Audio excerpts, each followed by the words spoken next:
The Duke of Marchbourne stood at the north end of the long gallery, with a letter open in his hand, and he did not read it, because he had already read it 4 times, and each reading had said the same thing in the same clerk's careful copperplate. The elder Miss Vane was indisposed, and the family had sent the younger in her stead.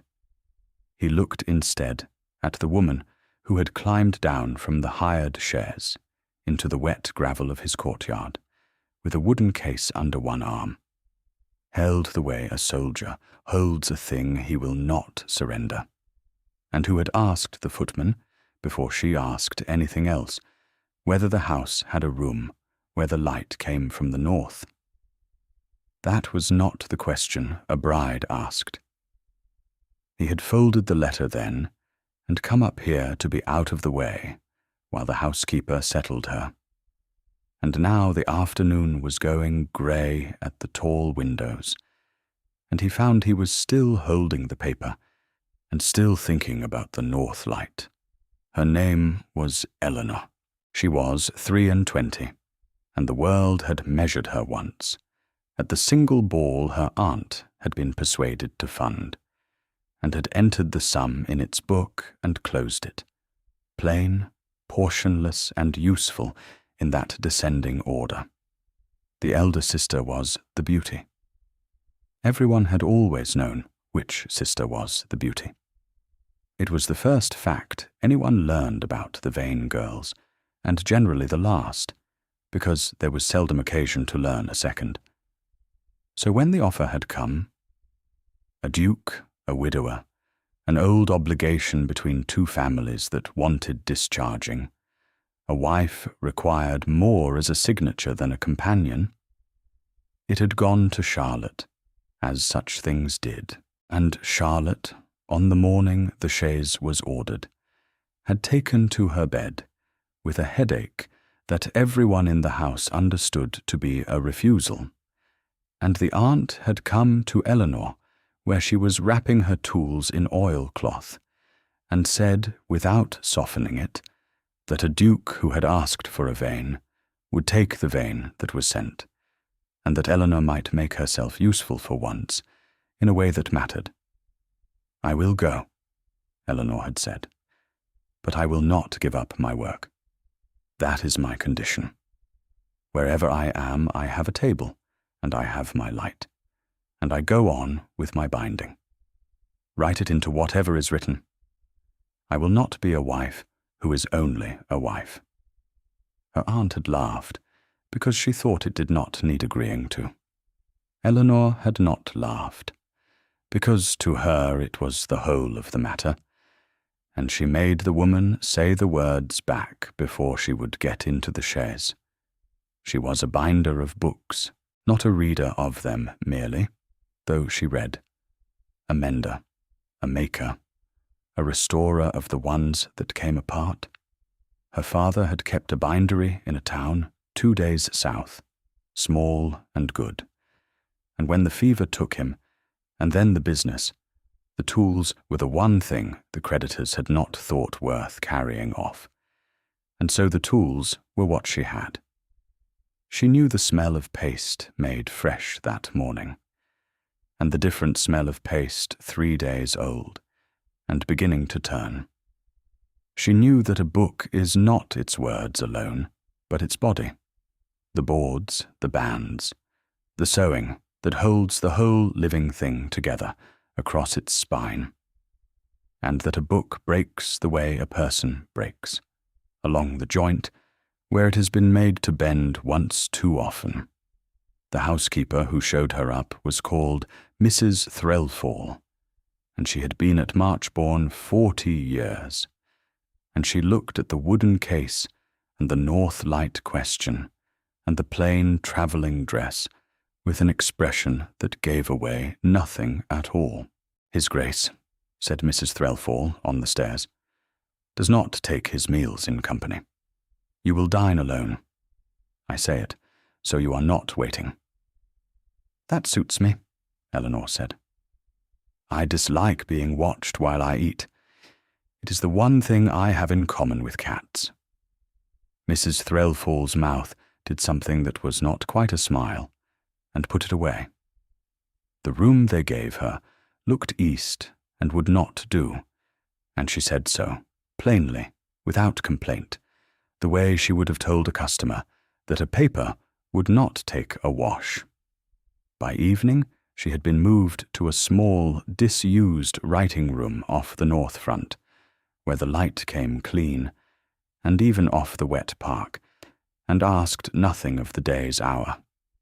And there she set out her case, her folder, her bone tools worn to the shape of her own grip, her needles, her linen thread, and felt, for the first time since the shares, that she stood on ground she knew. The house was very quiet. It was the kind of quiet that is not peace, but the absence of something that used to make noise. She did not meet the Duke for 2 days.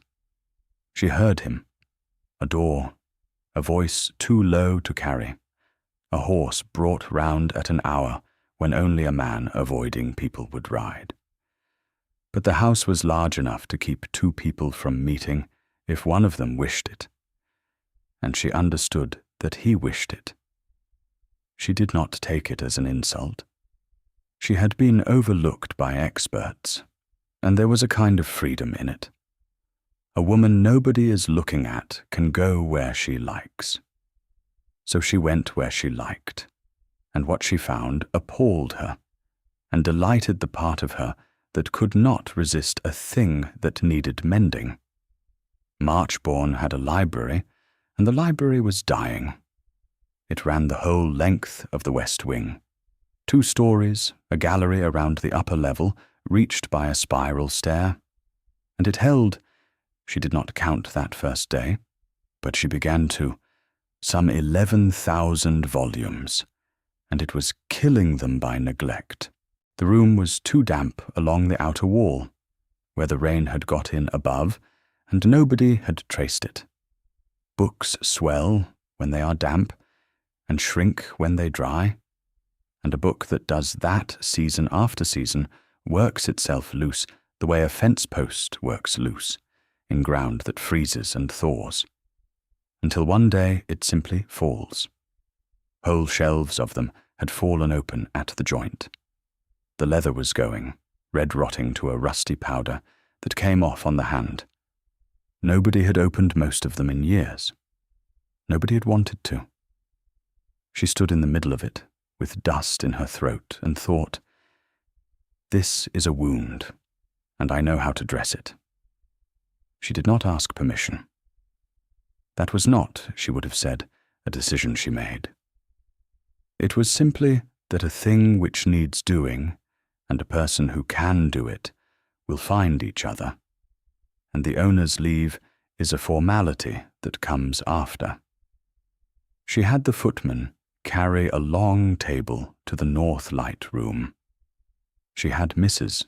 Threlfall, unwilling and then less unwilling, find her clean rag and a supply of a soft cloth and the loan of a flat iron.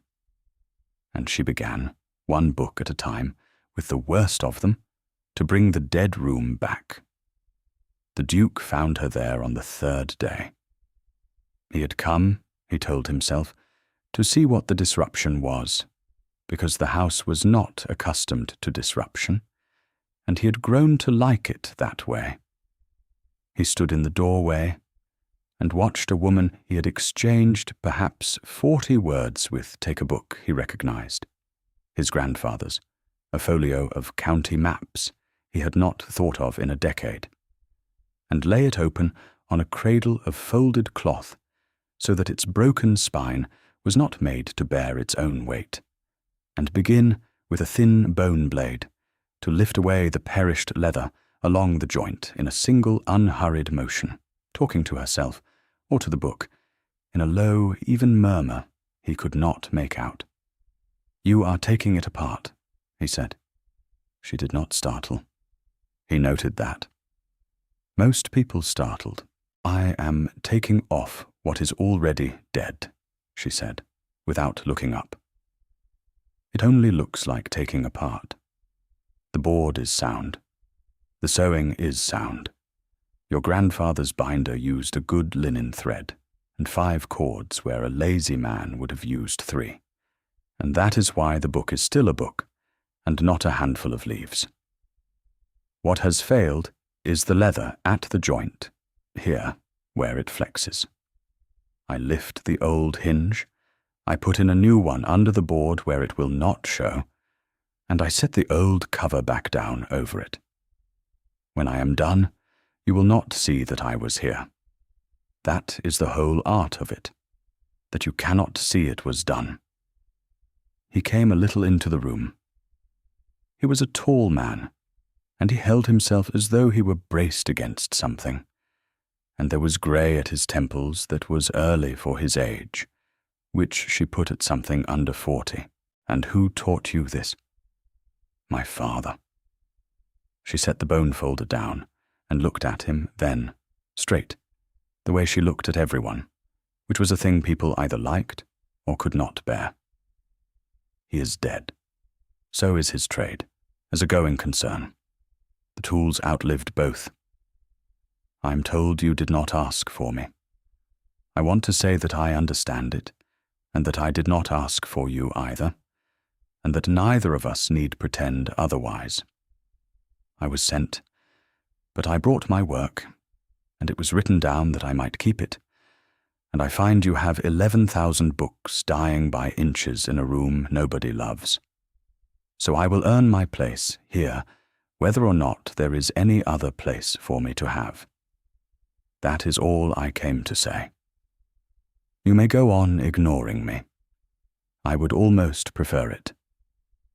It was the longest speech anyone had made to him in the house in 3 years, and it was entirely without the thing he had spent 3 years braced against, which was pity dressed as consideration.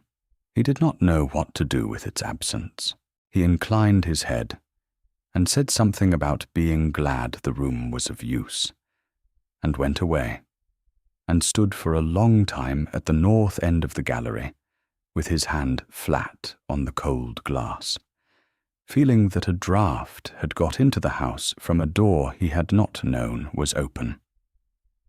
The first person at Marchbourne to come round to her was the youngest housemaid, a girl of perhaps 15 called Susan, who was set to carry the ash buckets and was frightened of everything, and whom Eleanor caught one morning standing in the library doorway, looking at the fallen books with her mouth open. "Do you read?" Eleanor asked her. Susan went red and said she could, a little, that her mother had taught her letters off a psalter before she came into service, and that she had not had a book in her hand since. Eleanor found her one. It took a morning, a small, clean volume of no value to anyone, a book of country tales with woodcuts, sound in its body, only wanting its cover cleaned. And she mended it not because it needed her, but because Susan needed it, and she put it into the girl's chapped hands and said, "That one is not for the shelves. That one is yours. Keep it out of the damp, and do not tell me you have no time to read it, because everyone has 10 minutes, and 10 minutes is a chapter." Susan looked at the book, and looked at Eleanor, and could not manage a single word, and went away holding it against her apron with both hands, as though it might be taken back. The Duke saw that. He had come to the library again. He was coming to the library a good deal now, and telling himself each time it was for a different reason. And he was on the upper gallery, where the spiral stair let him stand unseen, and he watched the whole of it, the finding and the mending and the giving, and he watched the girl go, and he did not go down, and he did not speak. But something in his chest, which had been shut a long while, turned over once heavily, like a key that has rusted in a lock, and is asked to move for the first time in years. He did not have a word for what it did to him. He only knew that he had watched a woman give away a thing for nothing, to someone who could do nothing for her in return, and that he had not seen such a thing done under his roof in longer than he could easily count, and that he wanted, absurdly, to have been the one she gave it to. They fell into meetings after that, not by arrangement. Neither of them would have arranged anything, but by the plain mechanism of the work, which needed decisions only he could make. Whether a shelf might be moved, whether a wall might be opened to trace the damp, whether the cost of new leather might be met, and how much, and whether the London binder's suppliers might be written to.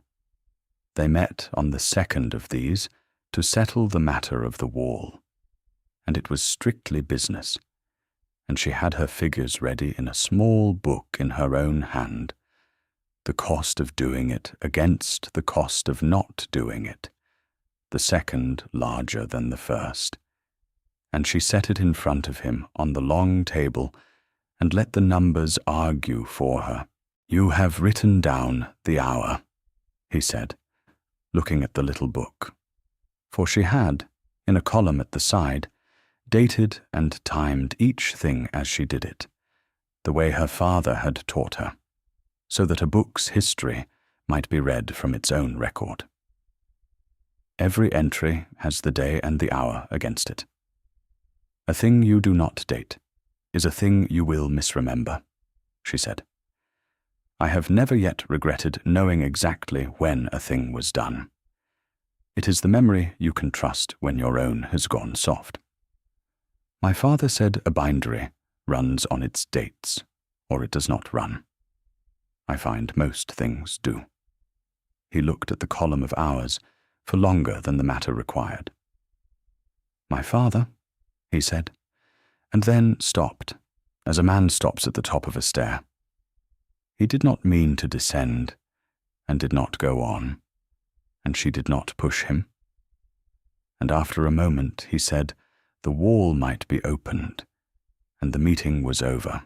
But she had seen the place where the stair went down, and she filed it, the way she filed everything, dated and timed, against a later need.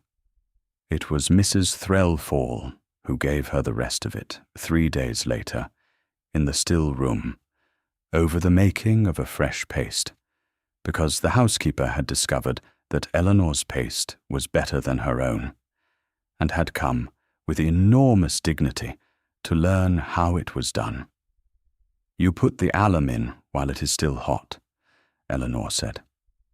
A pinch to the pot. It keeps it from turning, and it keeps the mice from it. There. Now it will last you a week instead of 2 days. Mrs. Threlfall watched the stirring, and said to the pot rather than to Eleanor, He was not always as he is now. I would not have you think it. There was a time this house was not quiet. Eleanor stirred, and said nothing, which was the surest way to be told a thing. His father and he did not agree. Mrs. Threlfall said, That is a small way of saying a large thing. The old Duke was a hard man, and a cold one, and the young one, he was not young, but he was young then. The young one wanted the one thing that man would never give, which was to be told he had done well. He never was told it, not once. And the old Duke fell ill, slow, over the better part of a year, and everyone said, Now they will make it up. Now the son will go in and sit by the bed, and it will all be said at last. She scraped the spoon. He did not go in. A whole year, and the door opened the length of the passage, and he did not go in, because he was waiting to be sent for, and a man like that does not send for anyone. And then it was too late, and the old man died with nothing said either way, and my master has not, to my knowledge, said a true thing about himself aloud to a living soul from that day to this. He mends nothing. He has watched every quarrel in his life, and this house go bad the way that room of books went bad, from not being tended, and he cannot bring himself to lift the cover and put in a new hinge, because he does not believe any longer that a broken thing can be made to hold. The paste went round and round under Eleanor's hand, and she found her eyes had filled, which was not like her, and she blinked it back before the housekeeper could see, because it was not her grief, and she had no right to weep it. "Why do you tell me this?" she said, when she could. "Because you date your work," said Mrs. Threlfall. "And I have watched you 3 weeks, and I do not think you are a woman who lets a thing go unmended once she has seen the break. And I am very tired," she added, and it was the truest thing she had said, "of watching it go unmended. That is all. Put the alum in while it is hot. I will remember." That evening, Eleanor found that the poor lamp in the north room had been taken away and a good one left in its place. An argand lamp with a clean chimney that threw a steady white light with no flutter in it, the best light in the house for close work, and no word with it, and no one to thank. She stood and looked at it for a while. She had said to no one that the old lamp guttered. She had only once, 3 days before, held a leaf up to it and frowned. He had been on the gallery. He must have been on the gallery. She did not thank him for it. She understood, without being told, that thanking him would end it, that the whole grammar of the thing was that it went unspoken, that he could give only what he did not have to stand, and watch received.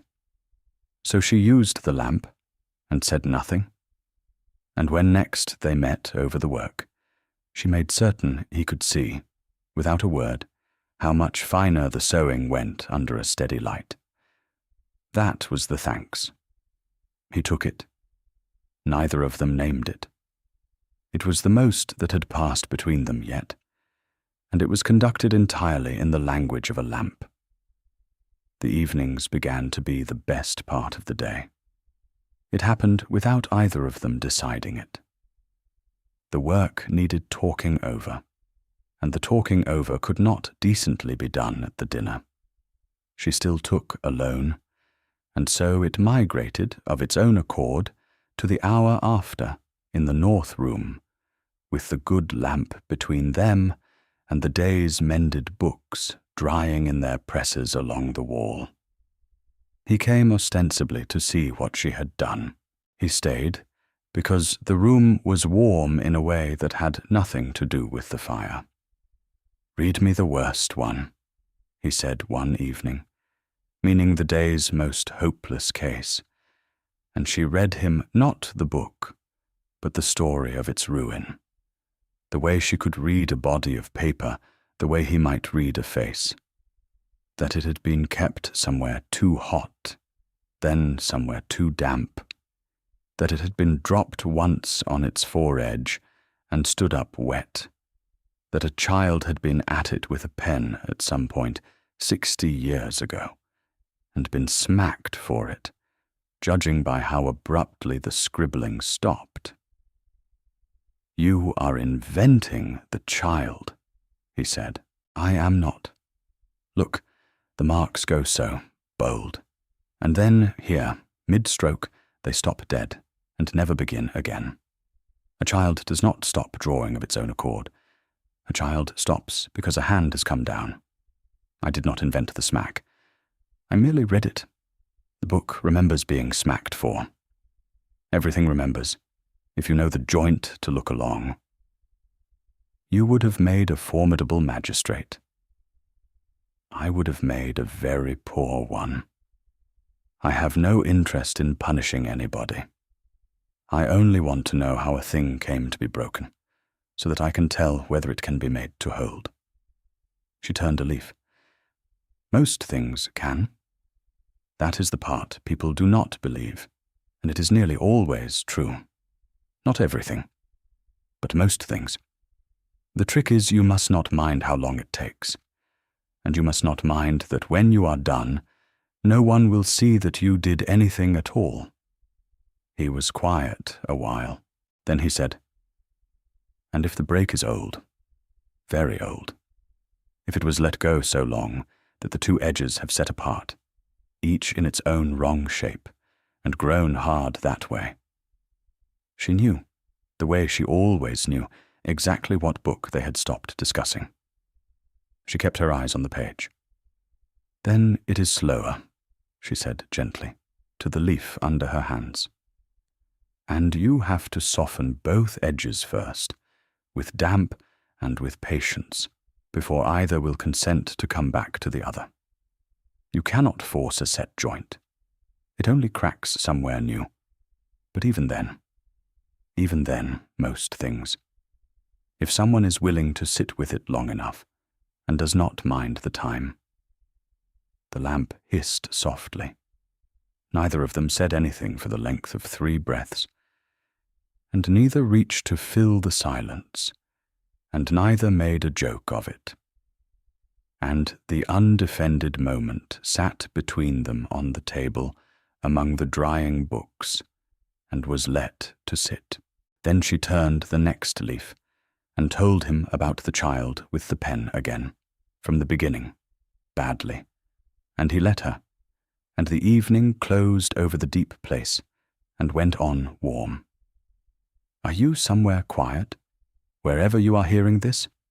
A lamp of your own, the day put away?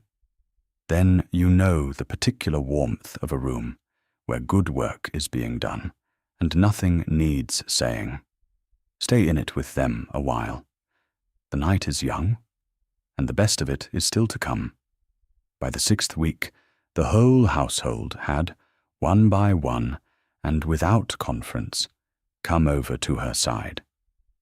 It was not a thing that happened in a day, and it was not a thing anyone announced. It was Susan first, and then it was the footman James, who began setting the better of the 2 chairs by her table without being asked, and taking the other end of the long book cradle whenever he passed, so she need not carry it alone. It was the cook who discovered that the binder kept irregular hours, and began, unasked, to leave a covered plate where she would find it at midnight, the good end of the joint and not the scrag. It was old Mr. Penable, the steward's clerk, who had not spoken 100 words to a living soul since his wife died, and who came in one afternoon on the pretext of a query about the coal, and stayed an hour watching her sew, and said on his way out that his own wife had used to darn just so over a wooden egg, drawing the edges too without puckering, and that it was a pleasure to see hands that knew their business, and went out again quickly before he could be answered.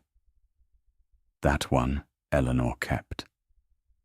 She understood what it had cost him, and she did not spend it cheaply.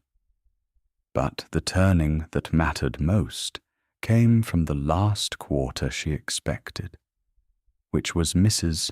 Threlfall, and it came with speech, in the library itself, on a raw grey morning, when the 2 of them were carrying the last of the fallen books down from the far end.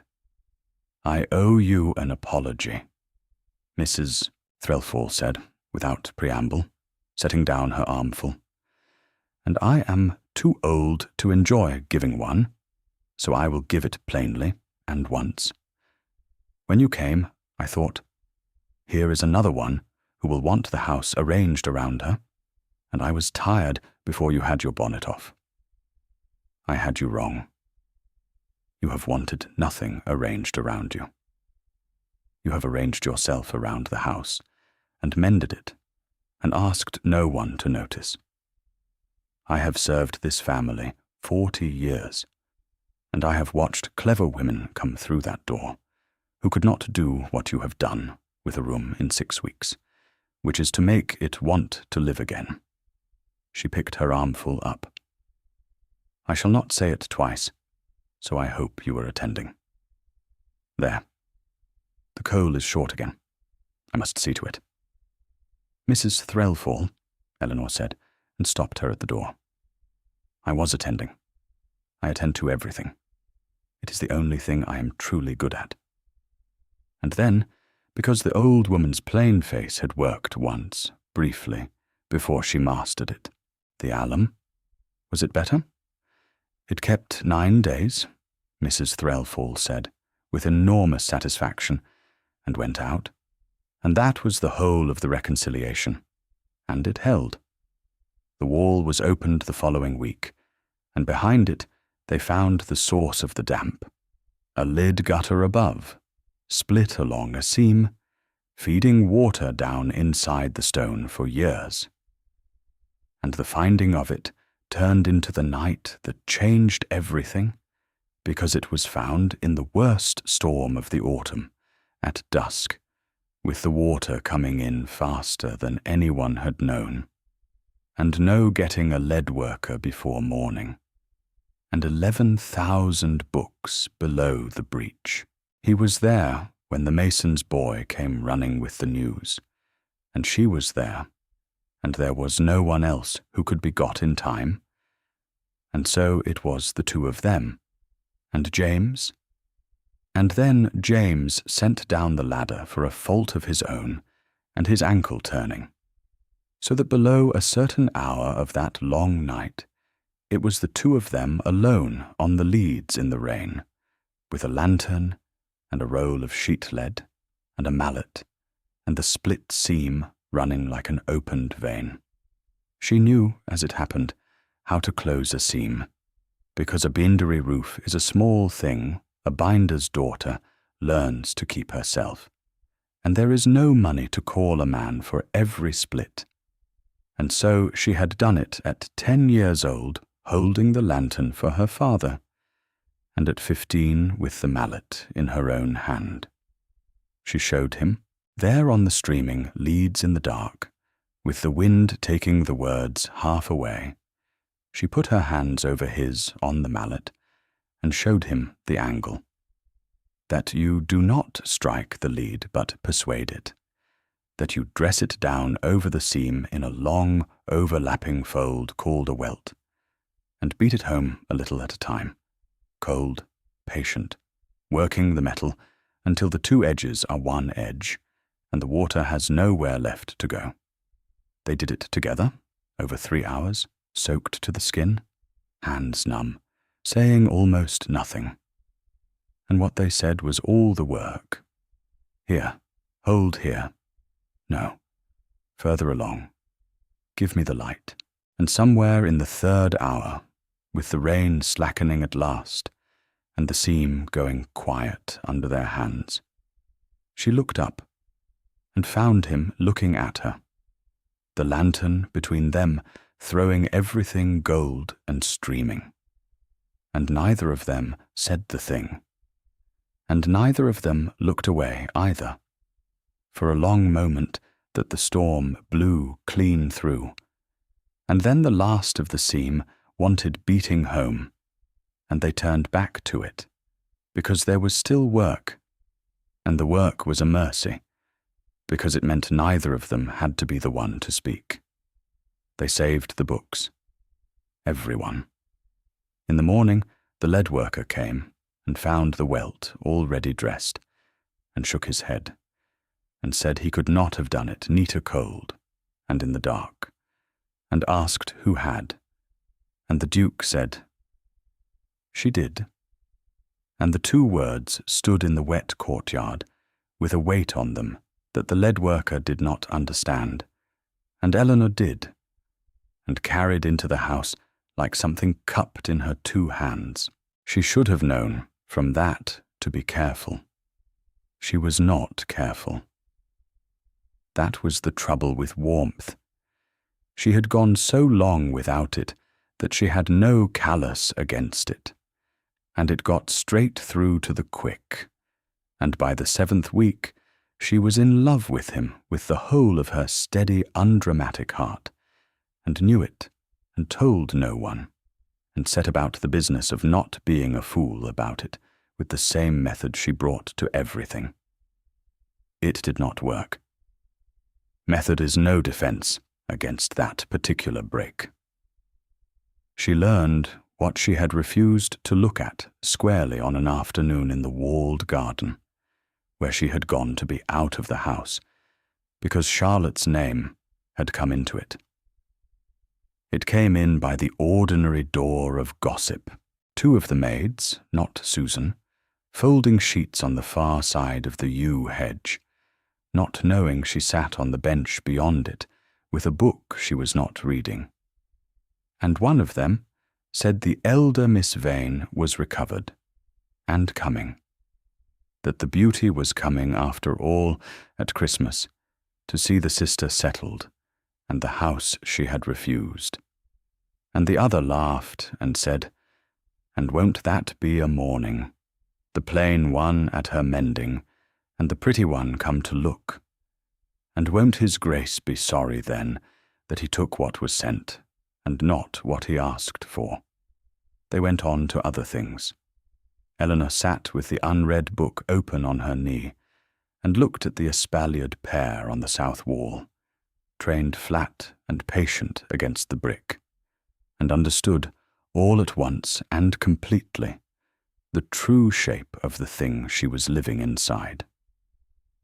He had asked for Charlotte. That was the fact under everything, the fact she had let the lamp and the evenings and the gold lantern light paper over.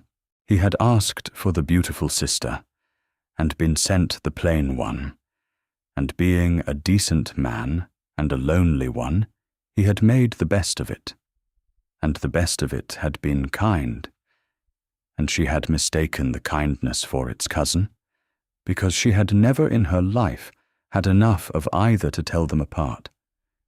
He needed someone useful, and she was useful.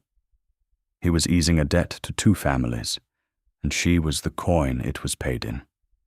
The lamp was gratitude. The 2 words in the courtyard were justice, no more. He was a fair man, and she had done the work, and he had said so. And a fair man says so about a groom or a mason too. And in a month or 2 months the beauty would come, recovered, into the mended house, and stand in the library in the good north light, with the red gold in her hair that the sitting-room had been built to flatter. And he would look at what he had asked for beside what he had been sent, and no amount of dated columns and dressed lead and midnight paste would weigh a feather against it. She was not made to be looked at. She had been told so at the one ball, in the book that was closed on her at 19, and she had believed the book because the book was usually right. A man does not fall in love with the hinge. He is grateful to it for holding, and he never thinks of it again.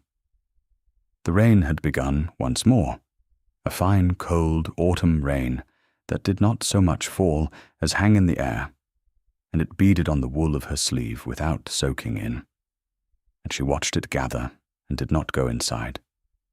She let herself feel it all the way down, once deliberately, the whole reach of the thing, because she had learned from her father that you cannot mend a break you will not first look squarely at, that you must lift the cover and see the whole ugly length of the split before you can judge whether it will hold. So she lifted the cover. She loved him. It could not be had, not because he was cruel or she was unwilling, but because she had read the account correctly, and the account did not balance, and there was no entry she could make that would bring it right. She sat with it until she was cold through. Then she closed the unread book and dated the day in her mind the way she dated everything, and stood up and shook the rain off her skirt, and went back into the house, and went back to work, because the work was still true, whatever else was not, and a book does not care whether the hands that mend it are loved. She did not weep. She had wept once over the paste for his grief. She would not weep for her own. She put it down where she put everything she could not use, and she picked up the next broken thing. And she went on. The elder Miss Vane came in the second week of December, and she came, as beauty does, in advance of herself, so that the house had been 3 days getting ready for her, and the maids had talked of nothing else. And when the chaise finally turned in at the gate, the whole household contrived to have business at the front windows. Charlotte Vane got down into the same wet gravel her sister had, and she was, there was no denying it, very lovely. Lovely in the way that makes a room rearrange itself. And she came into the hall shedding a travelling cloak, and looking about her at the ceilings with the frank appraisal of a woman valuing a thing she had turned down, and was not perfectly sure she had been wise to.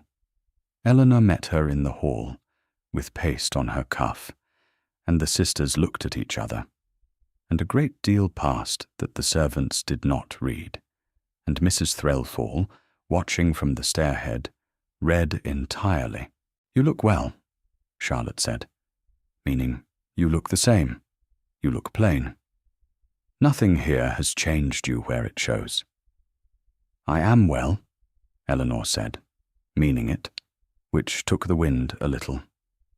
Charlotte found her moment 2 days later, and she found it, with an instinct for the tender place that beauty schools into a woman early, in the library, in the north room, rather, off it, where Eleanor worked, coming in alone at dusk when the household was at its dinner, and the Duke was elsewhere, and shutting the door behind her with a small, deliberate click that was the first honest sound she had made since she arrived. "So this is where you hide," Charlotte said. She walked the length of the table, trailing one gloved finger along its edge, past the presses, the drying books, the tools laid in their row. "They tell me you have made yourself quite the fixture, the mender, the useful one. How they must love you below stairs." She stopped and turned, and the whole performance of the languid tour dropped off her like the cloak in the hall, and what was under it was not languid at all. "You will give it up, of course, when I marry him." Eleanor set down the folder. "He has not asked you to marry him. He asked for me before he had ever seen either of us. That is the same thing wearing better clothes. A duke does not send to a family for the pretty daughter and settle for the plain one because she is clever with paste. He settled because I did not come. Now I have come." She smiled, and it was a frightened smile, though it took a good eye to see the fright in it, and Eleanor had a good eye. "You have kept his house warm for me. I am grateful. I will not even turn you out. You may stay and mend the books. There is no shame in it. Every great house has someone who does the small, necessary things. But you will not sit with him in the evenings any more. That is finished. You must have known it was always going to be finished."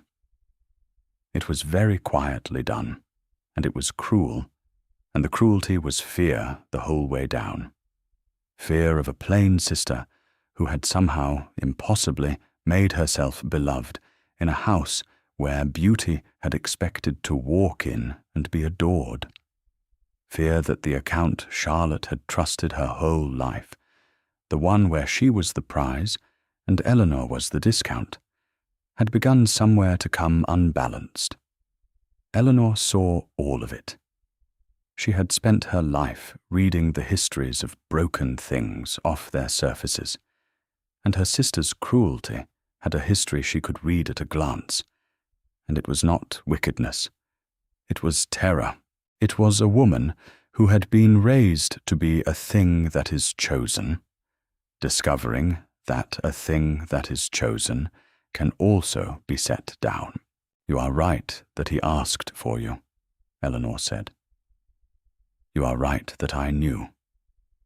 I have known it since the walled garden, and I have not let myself forget it for an hour." She began calmly to wipe the paste from the folder with a clean rag, because her hands wanted an occupation, and she would not give her sister the sight of them idle and shaking. "You are wrong about the rest. Not because I am anything he wants. I make no claim there.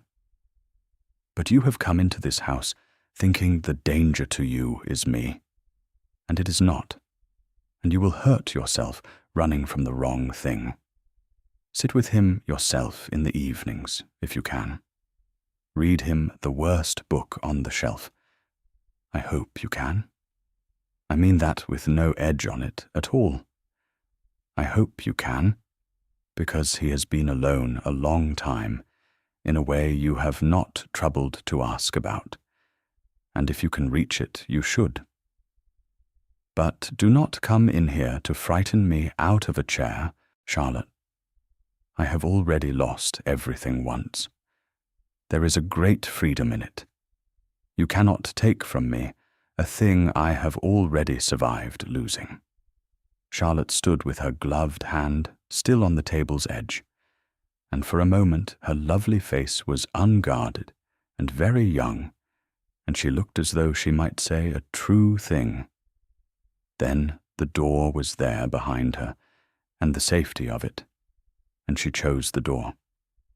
She said something about supper, and that they would speak again, and she went, and the click of the latch behind her was not deliberate this time. It was only a woman leaving a room faster than she had meant to.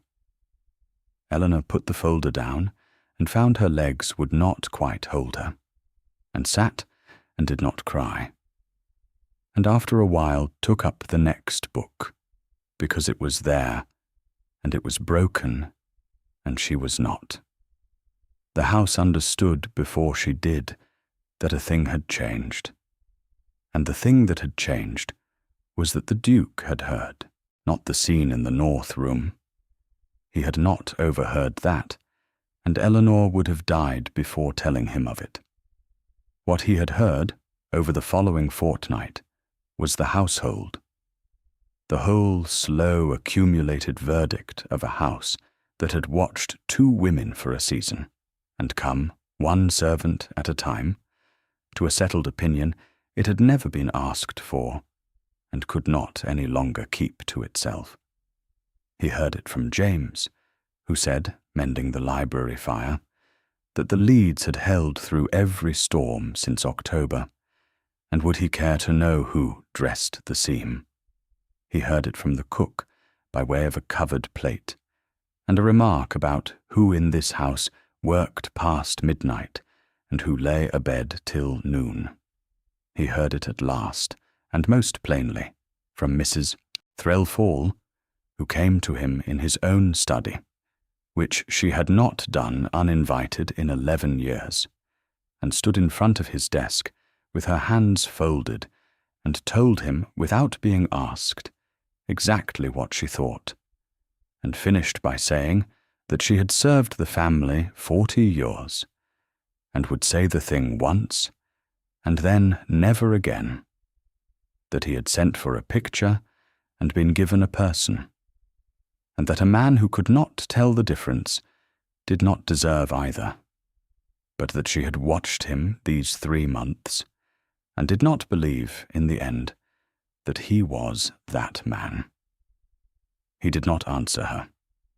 But the announcement everyone had been waiting for, the settling of the Duke of Marchbourne, at last, with the beautiful Miss Vane, who had come so conveniently in December, did not come, and did not come, and the not coming of it began itself to be a kind of noise in the house.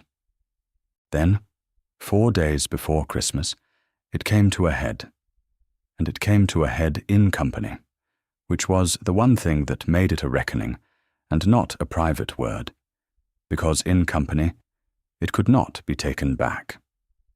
There was a dinner. It was the first proper dinner Marchbourne had held in years, got up half for the Vanes, and half because the county had begun to talk, and a duke who has a guest under his roof at Christmas must at some point feed his neighbours. 20 people at the long table in the great dining room that Eleanor had never once eaten in. She was not, of course, at the dinner. She was where she always was, and would have stayed there, except that the subject of her came up over the second course, in the person of a neighbouring lady who had heard, and wished to be seen to have heard, all about the extraordinary arrangement, the 2 sisters, the plain and the fair, and which, she asked archly down the table, was to be the fortunate one, for the county was quite agog, and Charlotte, seated near the head in the good candlelight that loved her, opened her lovely mouth to answer, and one could see the answer forming, the practised, graceful answer that would settle it in her own favour before the whole table, and make it true by saying it in company. She did not get to give it, because the Duke, at the head of his own table, set down his glass, and said into the small, waiting silence, quite quietly, so that people leaned in to hear him, and thereby heard him the better. The fortunate one is myself, if Eleanor will have me, and I have given her no reason yet to think she should. The silence after that was total. He stood up. He was not good at this. That was plain in every line of him.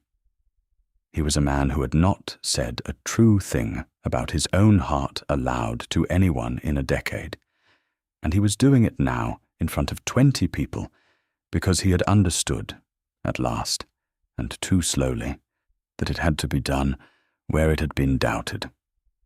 Or it was worth nothing. I asked for the wrong sister, he said, and his voice was not steady, and he did not try to make it steady. Before I had seen either. I asked the way a man asks for a thing from a catalogue, by the description, and the description said beauty, and I did not know. How could I have known that the thing I needed was not in the description at all? He stopped, started again, worse. She mended my house. That is a small way of saying it. There was a room in this house that had been dying for years, and no one could mend it, and I could not mend it. And she came in with a box of her father's tools, and she did not ask my leave. She simply began, because the thing was broken, and she knew how, and he looked down the table, not at Charlotte, at the door, as though he could see through it to the north room. I have not the words. She has all the words in this house. I have never had any. I only know that she dates everything she mends, the day and the hour, and I find I want to be one of the things she has written down. That is all. That is the whole of it. I am asking. Nobody at the table moved. Charlotte sat very still in her beautiful candlelight, and her face, for once, had nothing performed on it at all. They sent for Eleanor. She came. Because James came for her, and would not say why, and she came with paste on her cuff, and a bone folder still in her hand, forgotten. And she stopped in the doorway, of a room full of turned heads and candlelight, and her sister's white face, and she looked at the Duke standing at the head of his table, and she did not understand. And then she did. He came down the length of the room to her. He did not kneel. That came later, absurdly, on the cold stone of the hall when they were alone, and he found he needed to, and she told him to get up before he took a chill.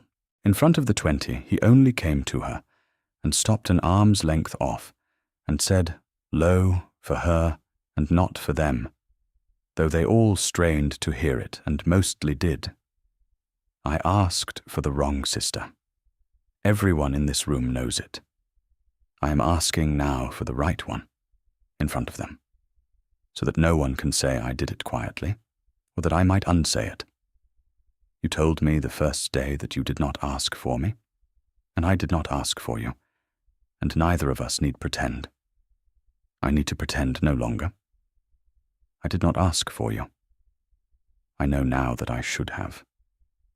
Will you have a man who was too stupid to send for you, and had to be sent you by accident, and too slow to know his luck for 3 months after? And Eleanor, who had survived the loss of everything, and was therefore hard to frighten, but was not, it turned out, hard to undo entirely by this. Eleanor stood in the doorway with the folder in her hand, and the whole warm, mended house at her back, every servant of it already on her side, and looked at him, and found that the account she had balanced so carefully in the walled garden had been wrong in one entry, after all, the largest one, and that when you corrected it, the whole thing came suddenly and impossibly right.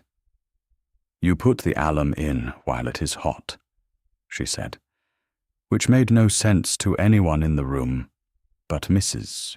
Threlfall, who made a sound and covered it with her hand. You do the thing while there is still warmth in it, or you have lost your chance, and it turns. I have watched you leave a good lamp in my room, and never own to it, and take the far end of a load, and say nothing, and stand on a gallery where you thought I could not see.